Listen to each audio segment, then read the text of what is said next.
thiên lai ru ka dona se nghe ma na sui lung rual te leng dun ve trin lim lai par kan plan ka don ngai lo tiang renga lung lai min her san ma hi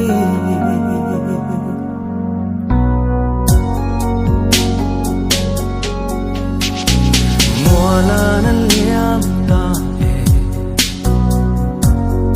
mana ka chai lai bi thin laya na nghe lung lam ka vai ruaye kha chen kang hang che itan chau ti in rinom kan tiam sia leng zong zinga ka riang lei luan e o anna sin kum sang po lia ma se nil hian min ring lo la lam ko ya darang in tom chang ni hian lung le na thau le tri o nem tu reng ka tong ve si lo o anna sin ho kir zai re lo